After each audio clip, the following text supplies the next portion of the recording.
नमस्कार दोस्तों, बहुत स्वागत है आपका भोजपुरी बिहार चैनल में। चिराग पासवान ने कहा है कि ये तो किसी की साजिश है। अमित शाह का हिंसा के बाद सासाराम का दौरा स्थगित हो गया है। बता दें कि अमित शाह की रैली रद्द होने से राज्य की राजनीति गर्मा गई है, जहां पर बीजेपी राज्य सरकार पर लॉ एंड ऑर्डर का न संभालने का आरोप लगा रही है। वहीं चिराग पासवान ने बड़ा बयान देते हुए कहा है कि कहीं न कहीं विपक्षी पार्टी का कोई साजिश है, जिसकी वजह से केंद्रीय गृह मंत्री अमित शाह का सासाराम का दौरा रद्द करना पड़ा है।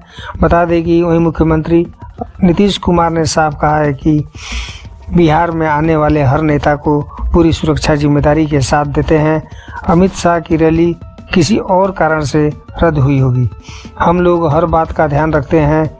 वहीं नीतीश कुमार का कहना है कि अमित शाह अगर नहीं आ रहे हैं तो उसके पीछे दंगा नहीं बल्कि कोई और कारण होगा।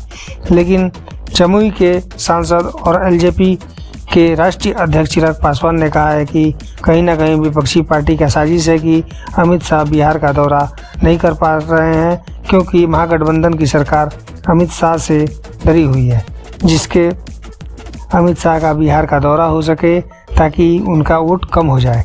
बता दें कि चिराग पासवान विपक्षी पार्टी पर बड़ा आरोप लगाते हुए तमाम बातें कही हैं उन्होंने। वहीं भाजपा के प्रदेश अध्यक्ष सम्राट चौधरी ने भी बड़ा आरोप लगाते हुए कहा है कि राज्य सरकार केंद्र सरकार के मंत्रियों को सुरक्षा नहीं दे पा रही है। उन्होंने कहा कि हमारे आराध्य अशोक सम्राट का जयंती था और हमें सभा को रद्द करना पड़ रहा है।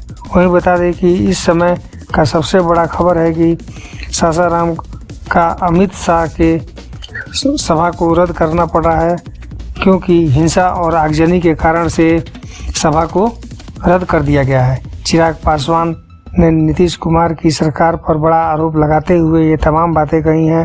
दोस्तों, वीडियो कैसी लगी कमेंट के माध्यम से हमको ज़रूर बताएं और वीडियो को लाइक करें। चैनल पर हैं तो सब्सक्राइब जरूर करें।